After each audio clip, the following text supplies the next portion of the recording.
Things are looking good. Coming up on entry. Vehicle reports entry interface. We are beginning to feel the atmosphere as we go in here. It is reporting that we are seeing G's on the order of 11 to 12 Earth G's.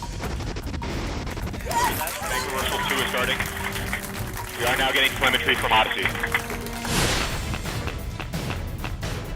We should have parachute deploy around Mach 1.7. The parachute is deployed. We are decelerating. Heat shield has separated. We're found the ground. We're down to 90 meters per second at an altitude of 6.5 kilometers descending. Standing by for backshell separation.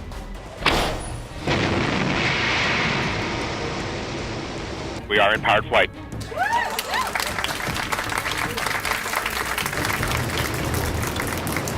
We're at an altitude of 1 kilometer descending. Standing by for sky crane. Sky crane has started.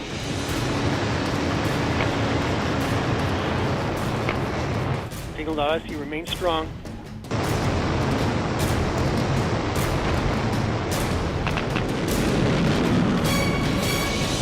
Touchdown confirmed. We're safe on Mars.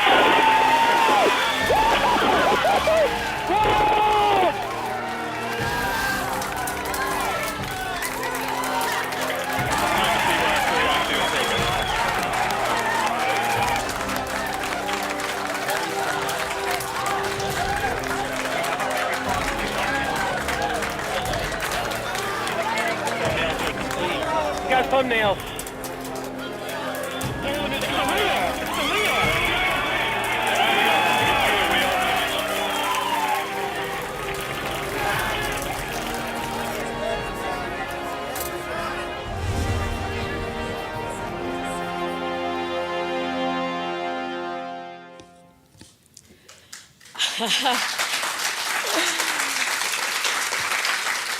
Welcome to NASA's Jet Propulsion Laboratory in Pasadena, California. And I think that video just brought a few tears to a few of the eyes up here on the podium. Let me introduce the panelists that we have today. They're going to give us an update on the rover and a little bit of the outlook for what will come next. Joining us right now, we have Michael Watkins from JPL. He's the mission manager for the Mars Science Laboratory. Miguel San Martin from JPL, the chief engineer of guidance and control. Sarah Milkovich from JPL, she's the high-rise investigation scientist. And John Grotzinger of Caltech, the project scientist for the mission. And we'll begin with Mike Watkins. Okay, good morning, everyone. Welcome to Mars, or welcome back to Mars if you were here last night. The surface mission of Curiosity has now begun. Now, for a long time, those of us on the project knew that we had to get through some big events. Launch was a big one for us, and of course, EDL was an enormous one for us. But we built this rover not just to be launched or not just to land on Mars, but to actually drive on Mars and execute a very complex and beautiful science mission. We have ended one phase of the mission, much to our enjoyment and to the joy of a lot of folks here in the audience and on our own team. But another part has just begun. And really, it's really the fundamental reason we built the rover. It's really the purpose of the rover. We're just starting that mission. We're not ending it. Now, about 2 hours after landing, just before 1 a.m. in the morning, Curiosity called us via the next overpass of Mars Odyssey.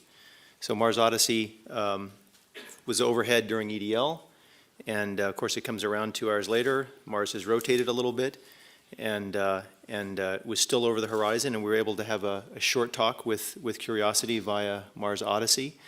And she told us that she is in surface nominal mode. She correctly transitioned from EDL mode to surface nominal, not in safe mode, in regular nominal operational mode, and is otherwise very healthy. We had a very successful UHF pass. We got some images that I'll show in a little bit, and we are go for all planned SOL-1 activities. Now, the SOL-1 activities are really dominated by, in some sense, kind of boring activities.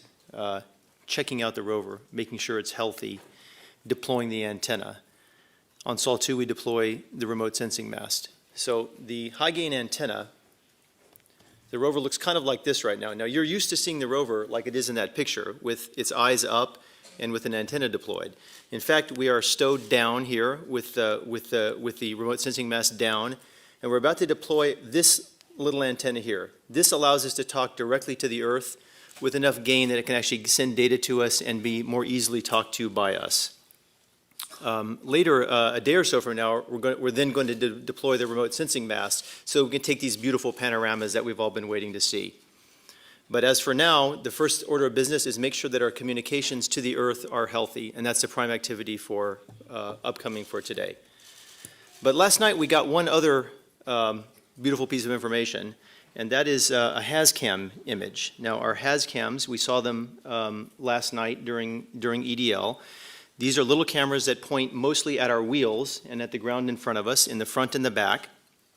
And when we land, we're concerned that we're going to kick up some dust, right? We're firing rockets and we might be throwing up a plume of dust. And so we have little clear covers on them. And those are the images that we got last night at landing, the very first things that we were clapping about in the control room. So if we could show the first graphic, this is that picture. So now that we're all, awake and we've digested this and we have a little bit less adrenaline, that it's not such a great picture anymore, right? Right? It's beautiful. It's beautiful to us, right? It's beautiful to us because of what it means. But you can see there's a lot of stuff on the lens there, and that is actually dust kicked up by the landing event. So we want to get rid of those covers. You can see our beautiful shadow there, and we love that. We hoped to get the rear and the front down. This is a front HazCam. The sun's behind us, and you can see our shadow there. But let's go to the animation and remind you where these HazCams are and what you're about to see in the next image and the cover deploy, right? So they're looking for mobility hazards, right? That's what we call them, the HazCams. So there they are, kind of pointed at the ground. And they have a wide field of view, kind of a fisheye type lens. Okay, that's the cover deploy, right? And there are the cameras. So let's go to the next image. So last night, after landing, we fired all of our pyros, released these covers, took these HazCam images, and these are the things that came down just before 1 a.m., right, here on the West Coast. Okay, so there is our image, and we're looking out the back. You can see the left rear wheel there. You can see a little bit of that hinge actually in the field of view there. You see the kind of looks like a spring there on the lower right side of the image. And then on the upper left is part of the RTG, right, the power source. That's one of the radiator fins that we're seeing there on the side. And several of the folks that worked on assembling the rover in Atlo and test said they never got a picture this good. They could never get the lighting quite right here on the Earth. And so this is the definitive control image now of how the rover is supposed to look here on Mars. And over on the side there, you're going to see over on the right side, you see some hills there. Over on the far edge there, and John Grosser is going to show that later. Now, I personally have to say I really love these images because later we're going to get magnificent color panoramas and 3D images, and magnificent things on Mars. But these first images somehow are always the best ones to me because when you land on Mars, it's new every time. And this is a new place on Mars. We go on vacation to see a different part of the Earth. It's on our own planet. And here we're seeing a part of Mars we've never seen before. And later you'll see a kind of a zoom in of this part of Gale Crater's rim here in kind of reoriented so it looks more like a landscape that we would recognize on the Earth. But we're going to continue to get the front version of this one with the shadow that we had yesterday out that same direction. We'll be coming down later today. And then over the next couple of days, we'll be sending down the hand lens imager, which is in color. And then after we get the RSM up, we will get some nice black and white panoramas first. Now, this is our new home, at least for a while, here on Gale, and we need to explore it and take a look around, and then, of course, eventually head for the hills.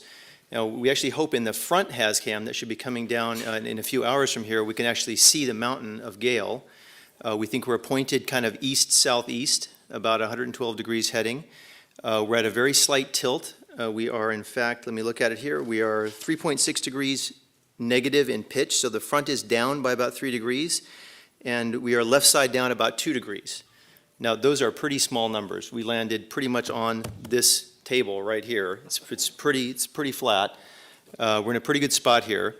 But there's still the question, where exactly is this spot on our maps of Mars? And to talk a little bit about that, we have Miguel San Martin. Thank you, Mike. So, good morning. I hope you enjoyed the roller coaster ride last night. I sure did. I want to get another round, and maybe they have to wait a few more years.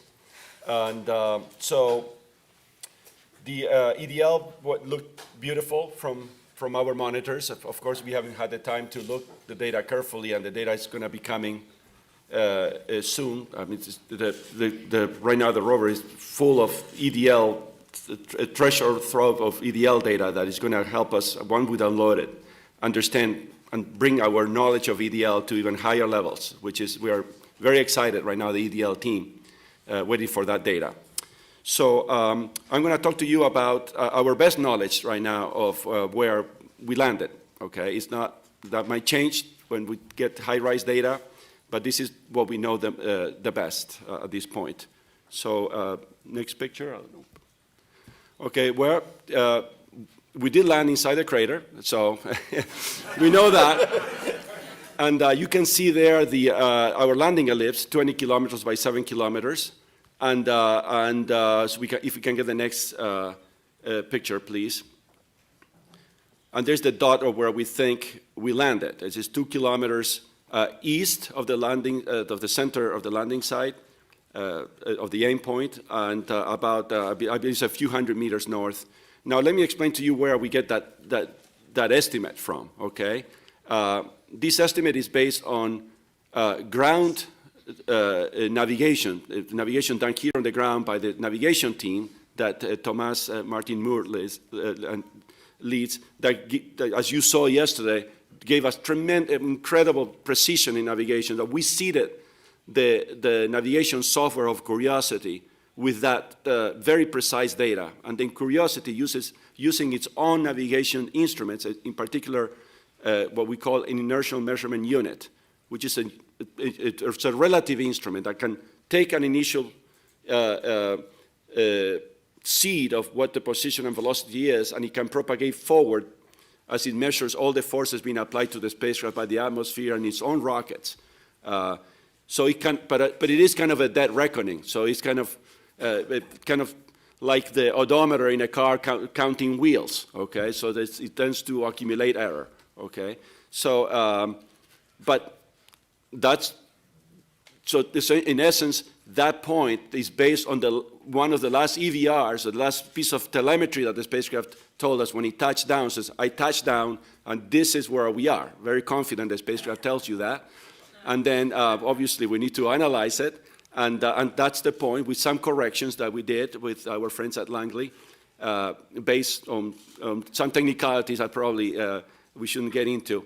But we actually get other indications from the data that we saw in the telemetry that gives us the impression that we actually did very well. Like, for example, one sanity check that we do is that eventually, after propagating with the inertial measurement unit for several minutes, for 4 minutes, eventually we remove the heat shield, and the radar starts looking at the ground, and now we can see how well, in some aspects, the inertial measurement unit did, and how well Thomas did, okay, because it gives us altitude and velocity relative to the ground.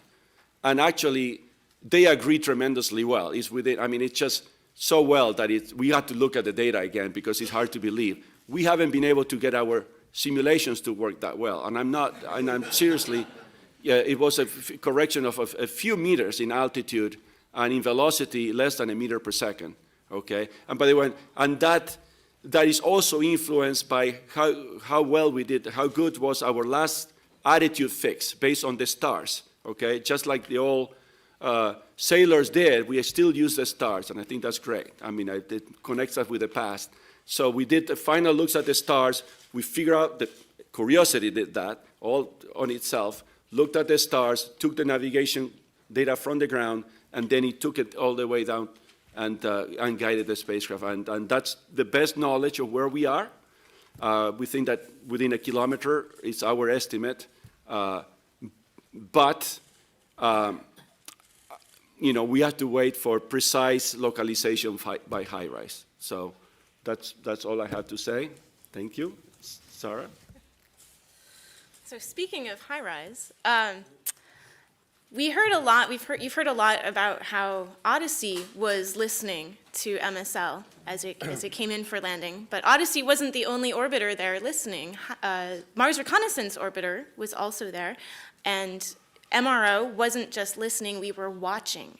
So the HiRISE camera is one of the cameras on MRO, and we normally take pictures of the surface, and we can get pictures up to resolutions of 30 centimeters per pixel, which is just really fantastic.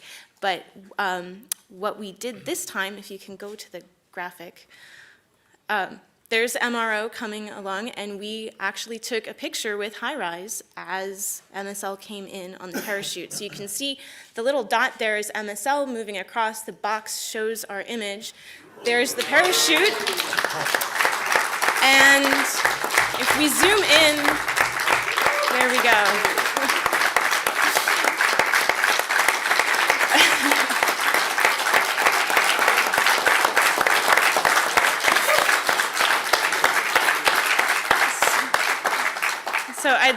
And this is really a testament to the HiRISE team, Alfred McEwen, the principal investigator, and the HiRISE operations team at University of Arizona, and the MRO spacecraft team.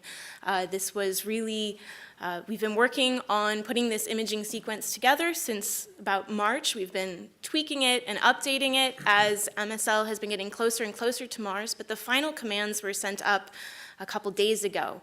And this image was taken 6 minutes after MSL entered the atmosphere, and MRO was about 340 kilometers away from MSL at the time the picture was taken. You can see the lines on the parachute. You can see the hole in the top there. That inset image is been stretched differently so that you can see the parachute clearly without saturation. And let's see if we go. I think that's the last one, or we can go to the last one. So yes, so we have taken, HiRISE has taken over 120 pictures of Gale as part of the landing site selection and characterization process, but I really think this is the coolest one. So now John is going to talk about what we see on the surface. All right, thanks, Sarah. Okay, so let's just go to the first graphic right away, please, and get you back into the HazCams. Tell you a little bit about that. Here's an image, our sort of standard color, Viking era color superimposed on top of a CTX DEM and showing the topography of Gale Crater. You can see the well-defined crater rim there, the landing ellipse, and Mount Sharp towards the middle. And to help you understand what we're going to be seeing in the HazCams, let's just get oriented a little bit.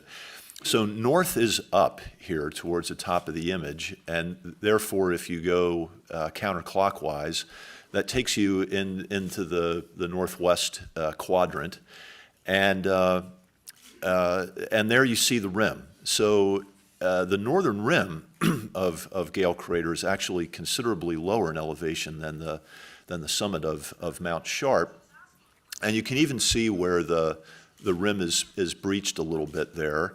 But remember the topography. Remember the topography of the rim. You're going to have to keep that in mind. And then Mount Sharp itself is also going to represent a topographic rise. And as Mike mentioned before, the spacecraft is oriented northwest-southeast, pointing forward towards Mount Sharp. And so if we go to the next image, this is really spectacular. What's happened here is Justin Mackey and Bob Dean worked to take the HazCam image. Remember, this camera has a fisheye lens, so there's a lot of distortion due to the extreme curvature of the lens. And by restoring that, you go back to the horizontal here. So this would be the view that you would see if you were a HAZ-CAM on the surface of Mars. And there we are, looking rear HAZ-CAM towards the rim of Gale Crater. And this couldn't have been a better position to land in, because we get to see rearwards and forwards. And in this view, you see the rim of the Gale Crater. You've heard us speaking about the alluvial fan that we think we've landed very close to the end of. And this is the source area. So this is bringing materials in from the rim, which is not our destination. But we're getting a free sample without having to drive over there, potentially, if we're able to drive the rover and discover the right kind of geology that really could represent the distal part of this alluvial fan. And in the foreground, you see a scene that's very familiar to you from other images of Mars, what is undoubtedly a windswept plain with coarse fragments left behind. The science team is initially impressed by the rather uniform grain size distribution of the coarser particles. We don't yet know what that diameter is, but you can get the sense qualitatively that there's a bunch of particles there that are about the same size. So in the upcoming sols, we're going to be debating this and discussing it and trying to figure out where to go and what to do, but this will be part of the story. A target like this is interesting scientifically because one of the things that we're going to want to do after the commissioning period is over is scoop up some of the soil and analyze it. And what we would really like to do is analyze something that we feel is very representative of Mars. So something like this is potentially a target for us to think about, and by sampling it and measuring it, we then have a sample of what could be the most global sample of Mars that we could measure. Okay, now in the next one, this one's tough. Okay, this one, I think the EDL guys were probably seeing a vision like this a few hours ago. But what you can see now, again, remember the curvature is taken out. We are looking towards the southeast. You've got the shadow of the rover there, and this was the first indication that we were looking southeast because the sun was setting behind us. And gosh, I just realized I forgot to point something up. This is important. Is it possible to go backwards? 2, please, to the first one. Stand by. That one or one earlier? One more, please. There we go. Okay, so look at the landing ellipse. If you go to the southwest part, notice that black line that goes from northeast to southwest through that. That's this dune field, which lies at the base of Mount Sharp there. This is beautiful in all the high-rise images that have been collected. And so that black line is going to be our frame of reference. And as Miguel showed, we have landed somewhere to the north of that black line in the ellipse. And in the HAZ-CAM image, we're looking towards the base of Mount Sharp. So now let's advance 2 again. There we are, right on the money. That black line, about 3/4 of the way up there, we believe, is the dune field, that black line of dunes. And therefore, as you work upwards in the image, very fuzzy in there, we believe you see the outline of Mount Sharp itself, bright in the setting sun, and the upper part then is the horizon in the sky, which would look darker. So you should see a slope which goes from above that black line of dunes, sloping to the upper right and separating light below from dark above, and we believe that's the silhouette of Mount Sharp in the setting sun. So you have a little bit of adventure before you. I'll be sleeping when the next downlink occurs, and Joy Crisp will be able to talk to you about the data that we'll get down that will be without the dust cover and higher resolution, possibly even full frame to confirm this. But we think we've landed, and the HAZ-CAMs are picking up the topography on opposing sides of our landing ellipse. So that's it for me. That means we'll open it up to questions now, and we'll get a microphone to you, and I am going to try to memorize the order in which I see hands come up, and we'll start over here on this side and work our way over. Thank you. Kelly Beatty, Sky and Telescope. Mike, could you refine the landing time as best you know it for us? I was a little confused by a timestamp in Miguel's image which said 22:38:50. So what was the landing time as best you know? I will actually have to get that to you after this press conference. I don't. No. So, No. well, we'll get No. it. We'll get it for you. Yeah. Rob, do you know? All right, we'll get it to you just after. Excuse me, Scott Gold at the Los Angeles Times. Can you explain what's just south of the landing site? It looks like that might be the dune area that you've been talking about. And also in lay terms, how far are you from what you might consider to be the foothills of Mount Sharp? John, you want to talk about the dunes? Sure. The dunes that you see there is a rather narrow strip, and you see it slicing there through the southwest part of the landing ellipse. And so from where we think we've landed to those dunes is a matter of kilometers, a few kilometers away. The basal topography, where it really starts to steepen up there, where we would like to access it could be as much as 10 kilometers away, but as the crow flies directly towards it, it would be a much shorter distance because of that angle that you see there slicing through the landing ellipse. Oh, then hand back the mic, please. Thank you. So does that mean that to eventually get to the mountain, you would go north and around the dunes, or is there any reason you can't essentially go straight? Well, we would never want to just drive across the dunes as the shortest way to go there. We have been studying them. We have this beautiful topography because of the high-rise camera and meter scale digital elevation models, and so we study those to find the paths that would give us the least resistance through it. But really what's going to happen first is the science team is going to look at the geology of the landing ellipse as a whole and then try to find a route. And if it's a more circuitous route, if the science justifies it, we will happily take that route. Okay, we're going over on this side, right there, and we'll go to you next. Sorry, Ian Thompson from the Register. Can you tell me what's actually happened to the lander which lowered Curiosity down? Once it released Curiosity, it pops off and flies off into another direction. Have you got any information how far away it is, what kind of condition it's in? Go ahead. Do I take that? Well, it flies away. It has actually a closed loop algorithm.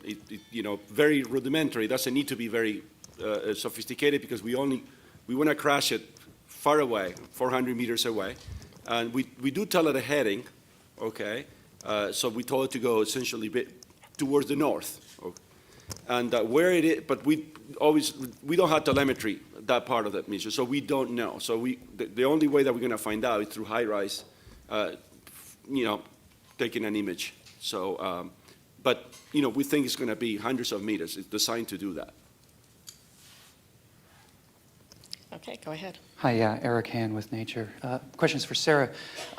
So you estimate that this was 6 minutes after entry, so about a minute before landing. That's after the heat shield popped off. Have you looked for that? Any sign of that in the image?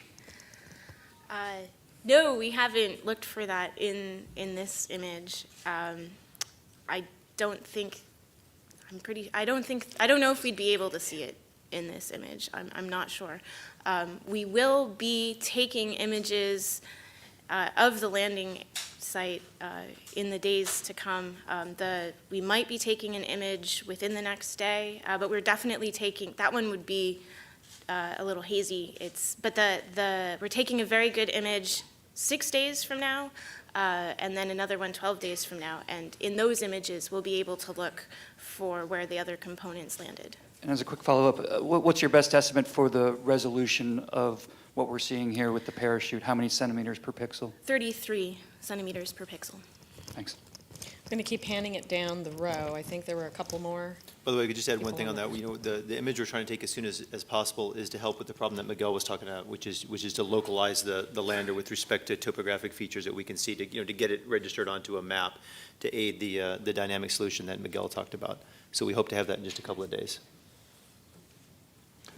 Leo Enright with Irish Television. The blogosphere got very excited very quickly after the Hazcam pictures came down about a blotch that appeared in both of the images looking out across the plains, which they were interpreting as possibly the landing stage impact. Certainly it was, this picture came down very quickly, much quicker I think than many of us expected, and so it seemed that it could be, but I wondered, did any of you think that you saw evidence for the landing stage impact? That artifact, whatever it is, in the image. It has been seen, it's been talked about, it's been suggested it could be something associated with landing. It could be a dust devil. I think we don't know, but we have noticed that feature, and it's too early to tell what it is, but we'd like to take a look at it again. If it's a transient feature, then we don't have another image of it. We just have that one image, right? So we can't go back and look at it. Of course, if the descent stage is there, that might tell us where to look. When we get all of our cameras up. Maybe there's some hope that a Marty image might have captured something as well, the descent imager, when we get that. And we're just starting to trickle down thumbnails over the next few days of that, and it'll take a little while to get that. And Miguel, anything to add? No. Okay, we're going to take one more question from that row, and then Todd, we're coming over to your row next. Okay, go ahead. Jonathan Amos, BBC News. What's the distance to the rim that we're seeing in the image here? You gave us a distance to the Mount Sharp. Give us some sense of how far we are from the large features, the topographic features that you're talking about. Yeah, let's just pull up the image again of the, Henry, it would be the first one, just in front of this one, I believe, that's showing. There we go. So the ellipse there is 20 kilometers. So if we land just to the right of the X in the middle there, I'd guess on the order of 20 kilometers to the rim, something like that.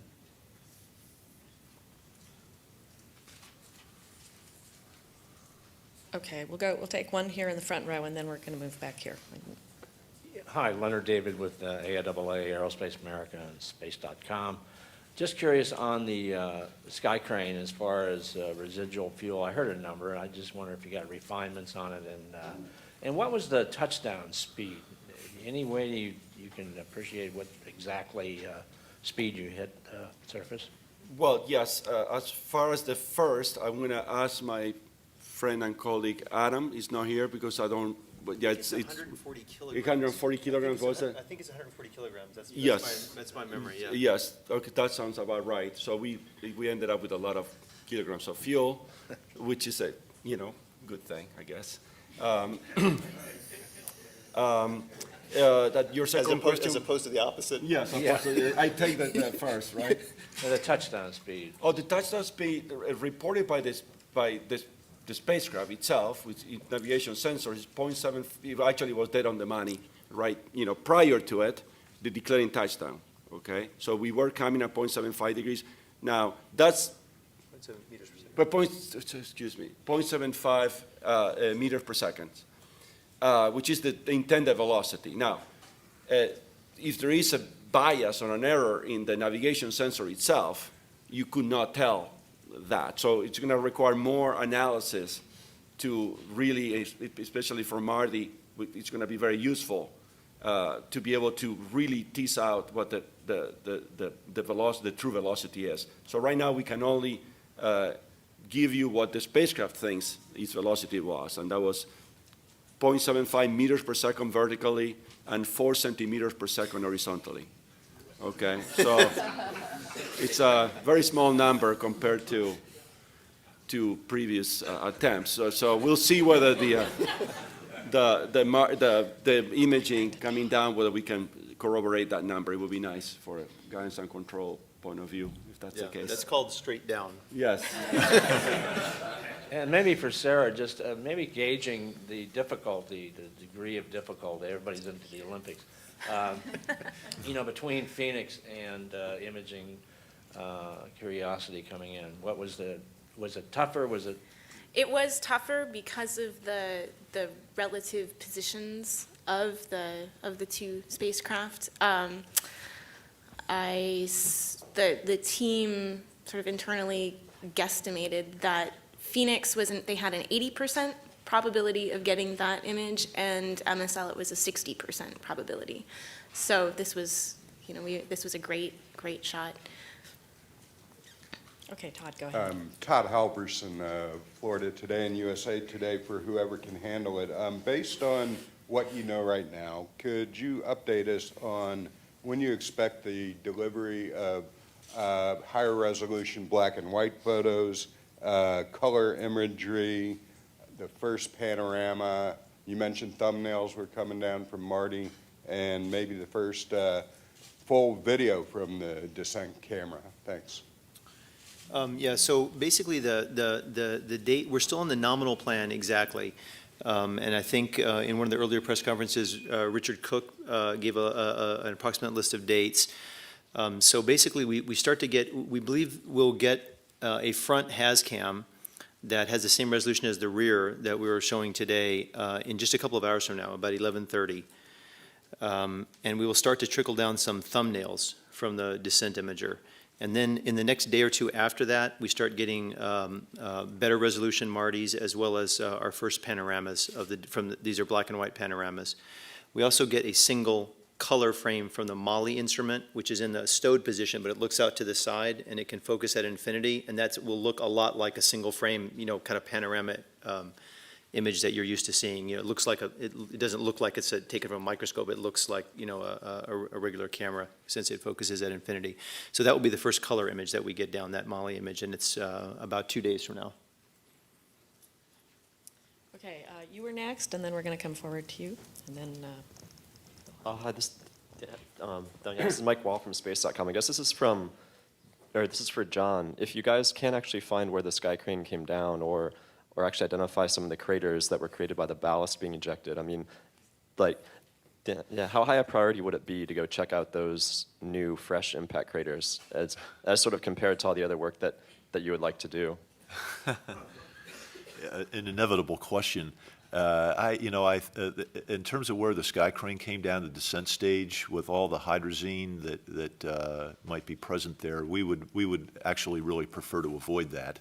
And I don't doubt that if our path of science takes us near it, we're really going to try to image it and do everything we can to study it, but otherwise we'd try to avoid it. As far as the ballast goes, that was something that I was really hoping for, and then I talked to Miguel and Adam. Those blocks are ejected so far down track, we have no hope, but striking the surface, they might give us a nice fresh exposure without any contamination, but that doesn't seem like it's in the cards. So I'd like to add a little thing to that. We actually, on purpose, we instruct the descent stage to fly away from where the science is, so not to contaminate it. So we actually, we gave a command to the spacecraft that if you draw a line from east-west to go north of that line, exactly in what direction depends on the orientation of the descent stage at that point, because we want to do a turn with the thrusters away from the spacecraft. So we have done everything possible to fly it away from where the science is. So we would make that even more difficult. To go out of our way. Irene Klotz with Reuters and Discovery News. Two quick housekeeping questions. First is, how many pictures, not including the stunning MRO shot, has MSL returned so far, and what time is the high gain supposed to be deployed? And then I have a question for John. It has returned 4 thumbnails, 2 downsampled images with the covers on, and those are 256 by 256, and 1 512 by 512 downsampled rear has cam with the cover off. I think that's everything. And the high gain deploy? High gain deploy is in the afternoon Mars time today, so about 12 hours from now or so. Thanks. And for John, you mentioned that one of the first things you might like to do is do a representative soil analysis. I was just curious, what sort of variations in the soil is there from Viking 1 to Spirit, Opportunity, and Phoenix, if that's a valid sample? Just what sort of variation have you seen in the past, and what might you be looking for that's different on this site? Thanks. Yeah, it's there's 2 separate objectives. The one that we're also after is the composition of the bedrock, but we infer that the composition of the bedrock is going to represent local processes that happen that form that bedrock. Whereas the soil of Mars in a place like we've landed in will represent a more global integrated average of dust that has blown around the planet and other materials that have worked their way over long distances. And while we have no independent way to demonstrate that what we might measure with Curiosity must be analogous to what was measured with Viking many decades ago, the character of the soil, every time we've sampled it, beginning with Viking and most recently with the MERS, for example, has a very high sulfur content. We'd like to know definitively what minerals are in that soil. And so by analyzing it with SAM and ChemMin, for example, we can get a better understanding of what the composition of the soil is, certainly where we've landed, and by inference maybe also globally, and through that get at one of the most global questions we could address. Okay, we're going first to Bill Harwood and then Alan. Thank you. Thanks. Bill Harwood, CBS News. Just continuing on soil for a minute, John, just from a mechanical standpoint, were you guys surprised at the amount of dust on the dust cover given how high the engines were, 7.5 meters or whatever, at the top of that bridle? Does that tell you anything about the consistency or the mechanical properties of the soil? It's a good question. I think we were surprised because the images that have the dust covers off still show some dust on them. So some little bit got in there. On the other hand, based on MER experience, the dust comes and goes. And when the wind blows and it's a clear air flow, it will probably just blow it right off. And then it will come back on again when we have a dust storm or a dust devil go by. And it'll sort of wax and wane. The other interesting observation is if you look at that rear HazCam image again, you'll notice that the wheel is on relatively firm ground. And so with Miguel's estimate of 0.75 meters per second descent velocity straight down, we didn't get any sinkage there. So, you know, that's sort of an inferential science observation that the material we landed on has pretty substantial bearing strength and is probably firm. And so for that reason, we might choose to drive somewhere else to actually get our scoop out and dig in there, because the first thing that we want to scoop, we really do want to be a pretty soft material. Thanks. And for Mike, you mentioned the health of the vehicle as you know it today, realizing it's not all in yet, but are there any glitches? Are there any anomalies at all in the data, even if they're minor? And for all of you, really, or for any of you, I mean, you guys had convinced us, you know, really how technically difficult this was. I think a lot of folks had a lot of trepidation going into this, folks on the outside. Did you guys ever imagine you'd be here this morning with the vehicle in the shape it's in, telling us this story? Thanks. There are no anomalies that are outside the expected range that we would think is okay to proceed with activities. You know, some things are doing a little better. Some systems are, you know, reading a little higher than we expected and some a little lower, but everything's sort of within the accepted bounds that we view as being acceptable to, you know, to move forward. There's no real anomaly in work that's causing us to slow down and defer activities because of that. But, you know, because we're engineers and because we're perfectionists, every little thing that's different has, you know, folks want to go take a look at, you know, why is this 5% different from the way it was in a test, you know? And that will continue, but you know, we're still moving forward. You know, in terms of success, I think each of us would answer that differently. I think we all believed it would land successfully, although we were worried because we wouldn't be working on it and we wouldn't have designed a 2-year surface mission with all of the science payload and a 20-kilometer traverse if we thought it was not going to land successfully. I think, as Pete Teisinger has mentioned several times, it's a very complex vehicle, and we're a little bit concerned that we would land in a safe mode or something like that, and that it would take us a little while to get out of it. We might not get a comm pass, you know, just for telecom reasons. The rover might have been perfectly healthy, but you didn't get the communications pass with the orbiter, and so you have to sit and worry and just wait. The fact that it went straight into surface nominal, didn't safe. We got great telecom performance. The orbiters performed beautifully. You know, this very complicated avionics with, you know, redundant computers and redundant avionics modules has all been fine, and I think we're pleasantly surprised at how smooth that part is going. And Miguel, do you want to comment on the EDL? No, yeah, you explained it very well. I mean, if we didn't feel that it was doable, or we felt there was no chance of success, we would not be doing it. That said, I mean, we trained ourselves for 8 years to think the worst all the time. How can we, you know, if you're in the shower thinking, what thing can give you a bad day? I mean, that's what you do. I mean, it's constantly thinking ways that things can go wrong so you can go and do something about it. and then you can never turn that off, okay? And then it's all the way in, you are, you know, and especially the few days into the, the few days coming to the landing, when you also know that you don't have time to recover, it's even more, the pressure is even higher. It is a, you know, a landing is a little bit like a rocket launch, okay? It's that type of violence that's so unforgiving, okay? And even till this day, once in a while we lose a launch. And we were very nervous on this launch. And those are things that we practice much more. You know, you can actually count the numbers of Mars landing with one hand. And so it's going to take a long, long time for us to really be totally sure that these things are going to work like you feel sure about an airplane taking off and landing. So, but that's what we're going to, but you know, we're going to continue trying, and we're going to be nervous the next time the same, no matter how well this one worked.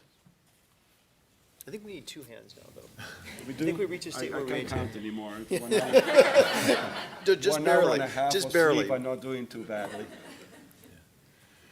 Alan Boyle with NBC News, and just a couple of questions that I may have missed. Is there any Marty imagery from the descent imager? And on the MRO picture, what's the distance from which that picture was taken? Where is the rover in relation to MRO? There is no Marty data down right now. In about an hour and a half from now or so, 2 hours, we're going to get another pass from the orbiters, and we might get some Marty thumbnails in that. You know, these are very small to help us understand what are the right images to, you know, to grab from Marty. But as of today, they're not down. And MRO was 340 kilometers from MSL. And I'll just point out that we do hope to hold another news conference at 4 o'clock today Pacific time to show the Marty thumbnails if we do indeed get those today. So we'll have an update for you that soon. All right, let's go back to... By the way, I want to correct one thing I said about the time of the HEA deploy. I think I said it ends in the afternoon about 1 o'clock. It starts about 11 o'clock Mars time. It ends in the afternoon. It starts just before noon. Okay, let's go first to Emily Lakdawala, and then we'll go back to John Johnson. She's got her hand up. There we go. I have two questions. The first one is, do we have any information yet on the health of any of the science instruments? Yes, we have health of many of them, all of them that we've done a checkout, and they're all fine. They're all in perfect health and operating as expected.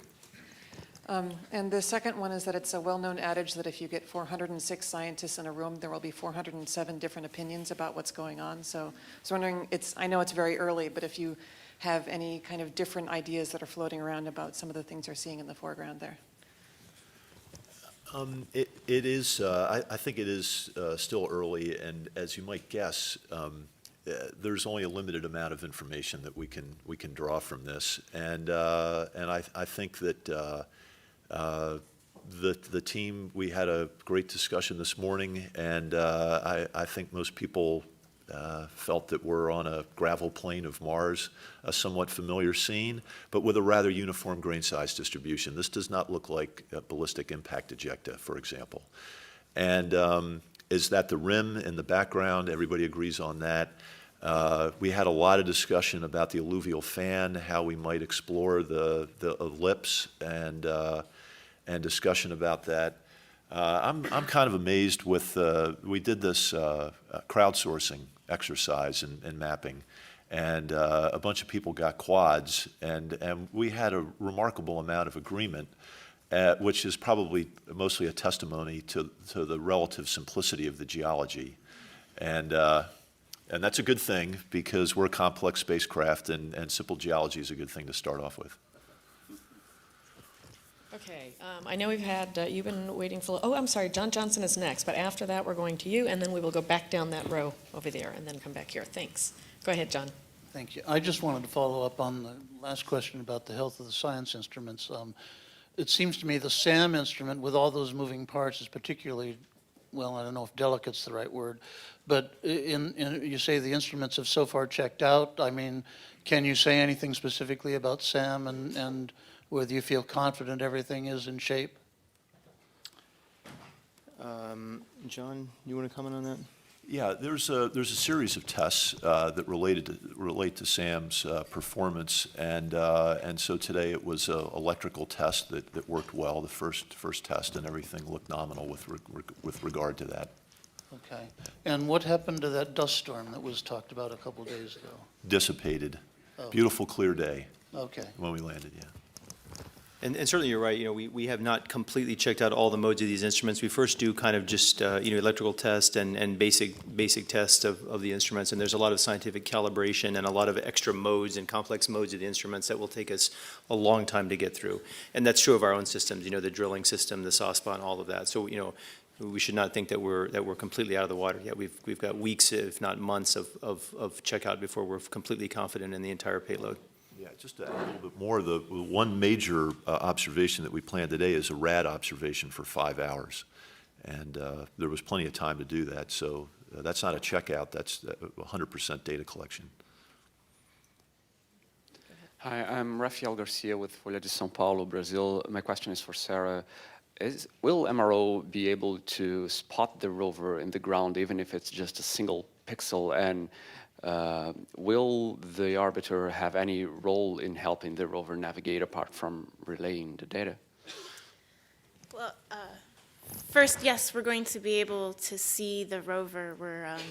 We've already got images planned for later this week to look at the rover, and they should look great. It's going to be more than just a single pixel, and we've already done a lot of data collection for the rover. We've mapped out, we've collected data across the entire Gale crater and the landing ellipse, and we've got stereo data and color imagery that have already been used to start looking at potential traverses. And as the mission goes on, we are expecting MSL to come to us and say, oh, we need a new picture there to make sure that there's no new dust hazards, or it's a spot that maybe you want a slightly better resolution at that location. So yes, we're in addition to relaying the data, the cameras are expecting to help out.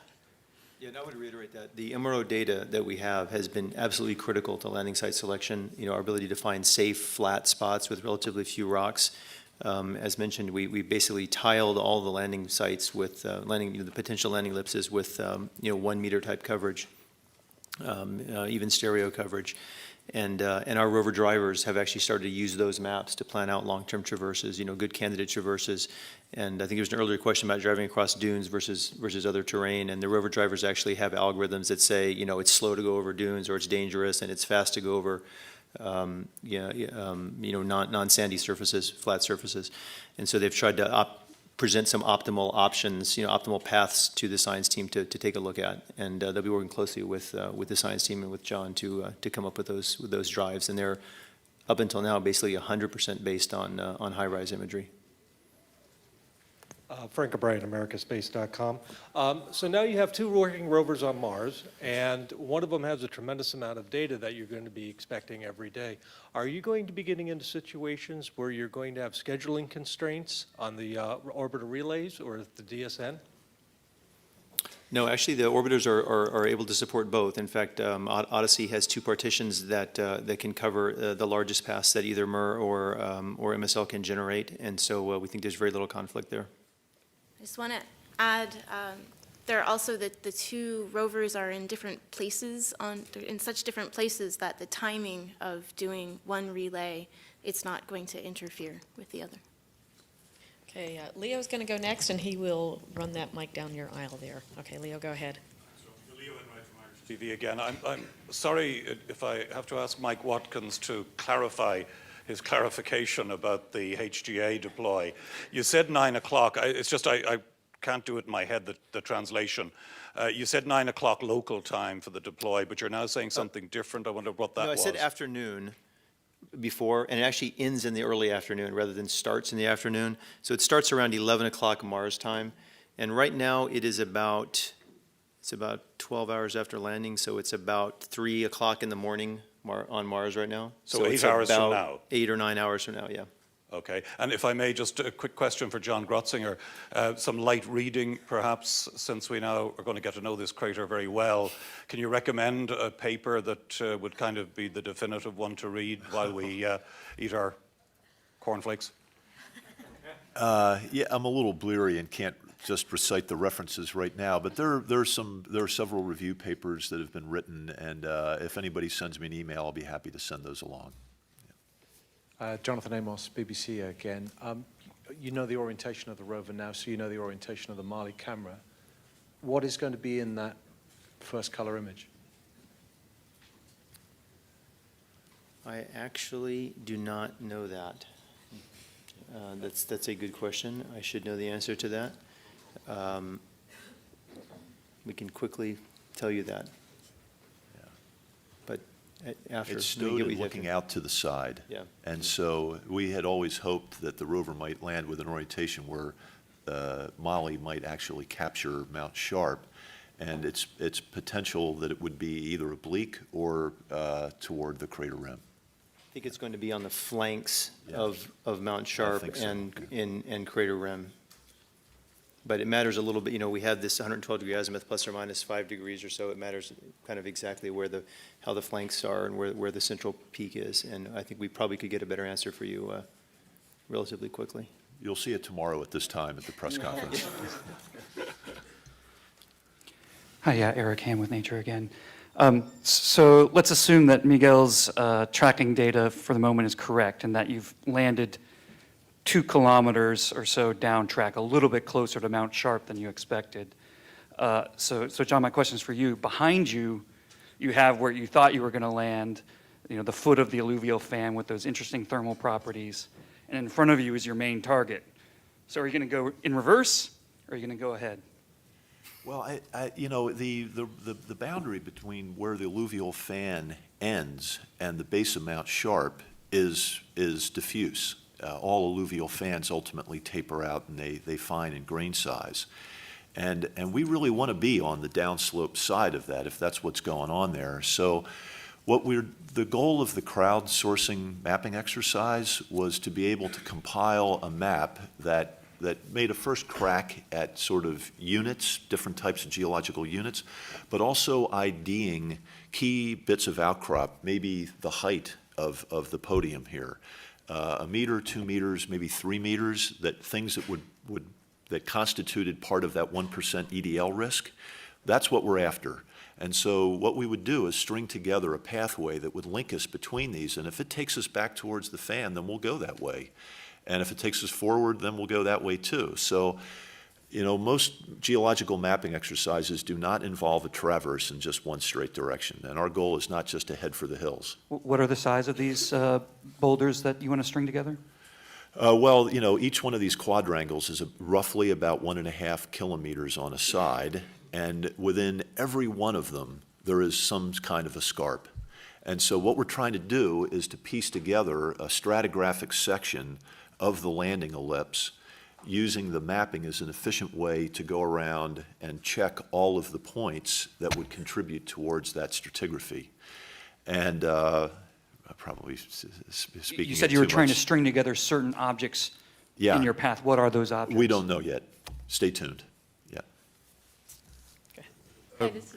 Guy Norris from Aviation Week. I'm not sure who exactly could handle this best, but under the nominal commissioning schedule that you do have at the moment, when could we expect the first motion for the vehicle to be commanded? And secondly, really, is the vehicle at the moment, the rover, is it configured essentially how the model is right now with the center set of wheels in that stowed position? Thanks. So it is, no, it's actually sitting flat right now. So it's, you know, here it's up on a podium. It's actually sitting quite, you know, it's sitting quite flat like this now, with the RSM down and the HA about to come out. So it's sitting, I can't lift it up without the system changing, but it's, here, let me do it this way. Right, it's sitting quite flat now as far as we can tell, within, you know, a couple of degrees, right? And what was the other question? First drive. I would say a couple of weeks is a good number for that. And it will be quite a short drive, you know, a meter or two or something.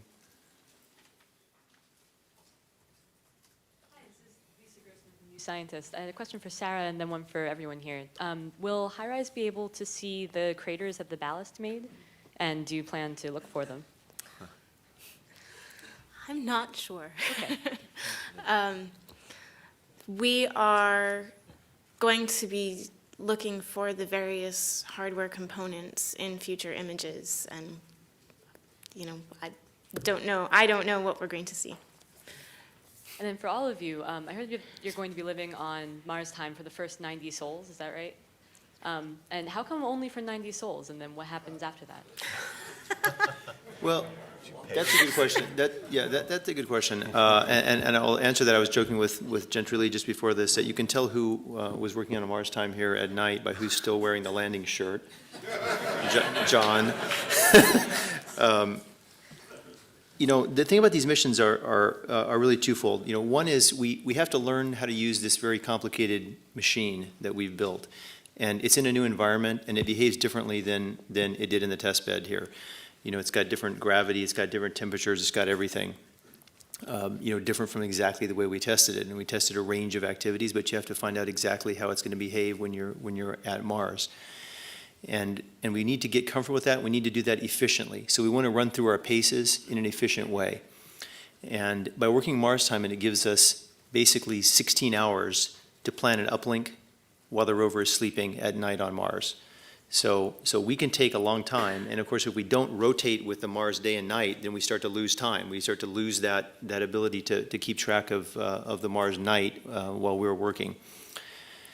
Now that is to help us be efficient in checking out the vehicle. But there's another complex thing that we have to learn, and that's how to operate with ourselves. We have 420 people or something, I forget the number, John? Just the scientists. Yeah, 400 scientists on the mission, and another 300 or more engineers on the mission. So we have something like 700 or 800 people learning to operate this vehicle. And we have to know how to interact with ourselves. We have to know each other's voices. We have to know how each other operates. And we have to learn each other's individual specialized skills so that we can get more efficient in the future. So after this 90-day period, we get to know each other very well. Then we can send folks back to their home institution and go back to France and go back to Spain and go back to Goddard and go back to places like that, work a more normal time, operate by the internet, operate by telecom, and we know those people, and they know us, and they know the rover, they know the software systems, and we'll be much more efficient. So this is really kind of a immersion training, like a foreign language, right, where we were learning both how to operate the vehicle and how to interact with each other. Let me just add one more thing to that. As if it wasn't challenging enough to work on Mars time, on MER, at the end of the sol, we have a X-band link to Earth to send all the critical data back, and that could be scheduled exactly on time. On this mission, because of the larger data volume, we need to grab an MRO or an Odyssey pass. And so the way to think about it is a Mars time rotation of 39 minutes every day, but now add plus or minus an hour and a half to randomize your schedule just to make sure that anybody you wanted to have a relationship here on Earth could get really screwed up. It's also great the way we're starting. People talk about it being like jet lag. And it is like jet lag in a certain sense. We're off by 12 hours now, except that it's also daylight when you're trying to sleep. So at least when you fly to another country and you have jet lag, it's nighttime and you're trying to go to sleep at night. And here we were exactly out of sync. So we're starting off in kind of the worst time, but it should actually get a little easier here over the next few weeks. Okay, Henry Bortman has a microphone, and then I know there are a few questions coming forward again. So go ahead, Henry. Henry Bortman, Astrobiology Magazine. Quick question about the Martian calendar. Does Sol 0 start at touchdown or at local midnight at the landing site? Local midnight. Someone else on this end, Todd, and then we'll just keep moving forward. Todd Halverson of Florida Today and USA Today. I might have missed this, but could you tell us what configuration the vehicle is in the picture behind you? Is the heat shield still on there, and is that what the white albedo is there? And I was also wondering if you could address the historic nature of what went on last night and how you think this will be viewed 10 years from now, 20 years from now, 50 years from now. Thanks. I see my EDL colleagues around to be able to tell me what is the heat. Is it before the heat shield or is after the heat shield deploy? I don't think we know for sure yet. We don't know for sure yet. We don't see it. Yeah. But by time, I mean, we need to do the reconstruction. I think the white thing, Steve, Yeah, no, that is the back shell. You know, that's the back shell, That right? is the back You're shell. looking at the top of the Yes, back shell, right? The yeah. heat shield would be underneath, so it's not easy to see Yeah, in these you will not- images you whether will not it's see it. off or not. So we'd only know by timing, and we don't know that yet. From a philosophical point of view, I mean, the fact that we see ourselves arriving to another planet, you know, just like Phoenix did first. I mean, it's just mind-boggling to me, I think, to all of us. So, I mean, I cannot say more than that. It's just the coolest thing. Okay, move forward one more here. Kelly PD Sky and Telescope. I was outside for a bit, so I apologize if this has been asked. 140 kilograms of hydrazine, is that a concern? Did you have the flyaway be in the downwind, prevailing wind direction? Can you talk to that a bit? Well, I could not tell you about the wind. I mean, there was a choice to fly it as far as possible. Well, the direction is we have limited control, okay? So you draw a line east-west and fly north of that line, depending on what orientation the descent stage it finds itself. The reason for that is that we do a tilt maneuver, and the thrusters are canted. So we do it about an axis that would not plume the rover. So if the thrusters are, here, we don't do the turn maneuver this way. We make it this way. Okay, so that means that we have only two choices: either go that way or that way. And so we choose the one that goes north. Okay, so when we do our simulations, you'll see a whole bunch of dots on the northern hemisphere of the two north quadrants.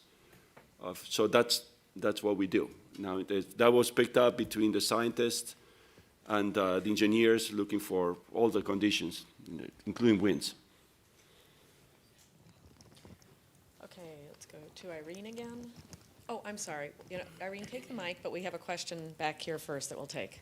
Thank you. Jackie Goddard for the Times of London. I just wanted to clarify first with Sarah, when you say 340 kilometers away that image was taken, is that direct vertical altitude? And then my second question, just for Mike Watkins, to the untrained eye, these are pictures of black and white pictures of gravel. To the trained eye, can you sum up just how sophisticated and exciting and momentous these pictures really are? Okay, it's the 340 kilometers is line of sight, so it's not. I think, yeah, we were almost directly overhead. I think we had a very, very small angle. It was essentially overhead. I'll take a crack at the photos, and I'll let John take a better crack from the scientific perspective. You know, to me, it's representative of course, a successful landing on Mars. It's representative of a new home for the rover. It's representative of a new Mars that we have never seen before. And so every one of those pictures is the most beautiful picture I have ever seen. I think John would say this better than I would, that if those pieces of gravel are transported by water on Mars, and ancient Mars, then they're much more than gravel. But John, you should pick up from there. Thanks for setting me up.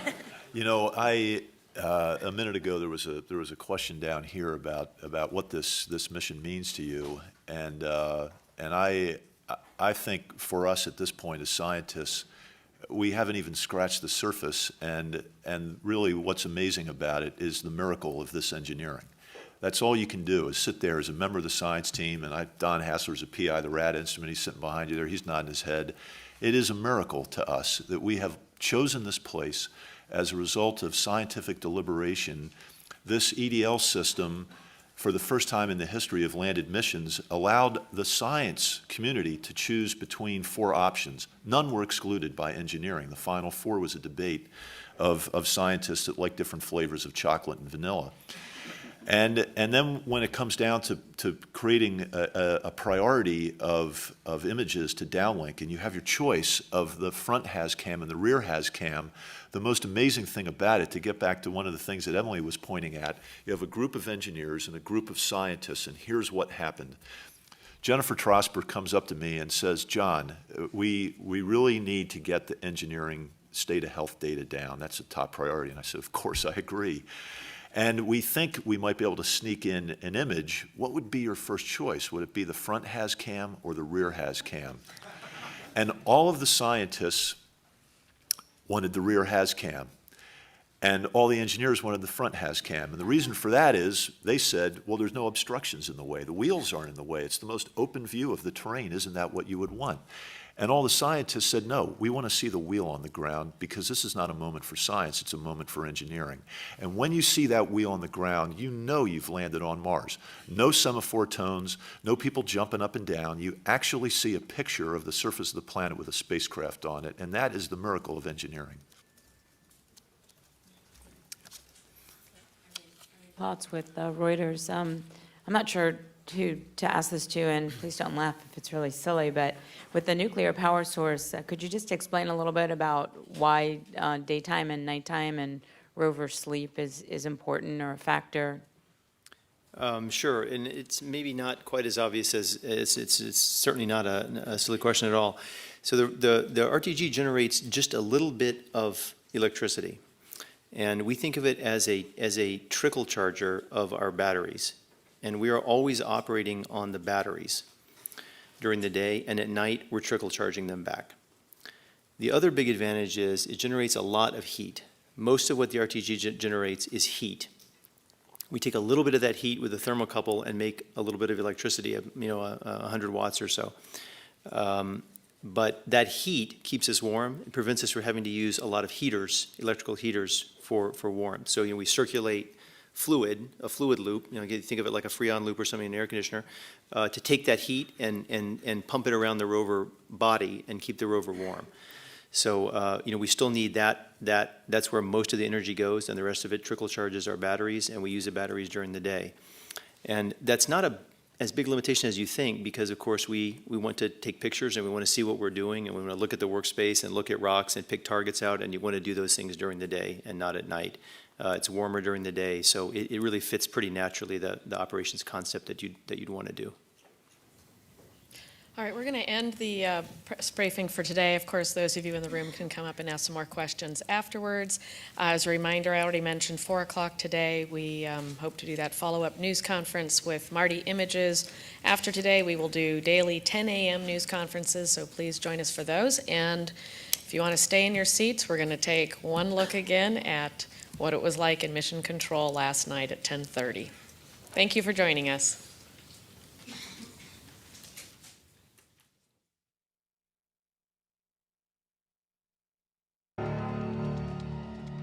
Things are looking good. Coming up on entry. Vehicle reports entry interface. We are beginning to feel the atmosphere as we go in here. It is reporting that we are seeing G's on the order of 11 to 12 Earth G's. Commercial 2 is starting.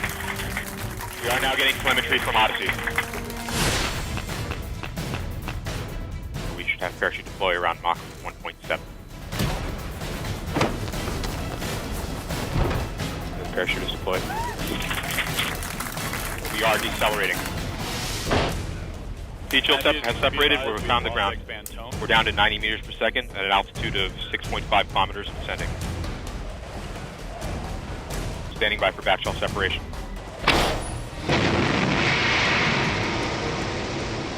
We are in powered flight.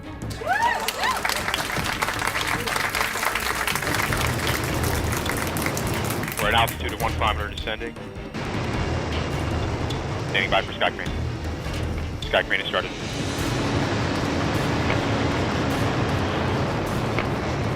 signal to us. You remain strong.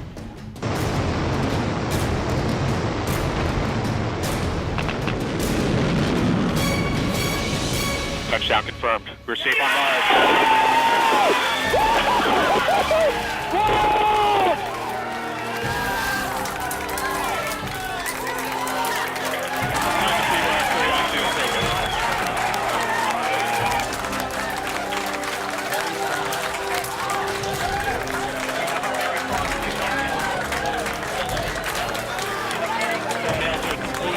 Got thumbnails.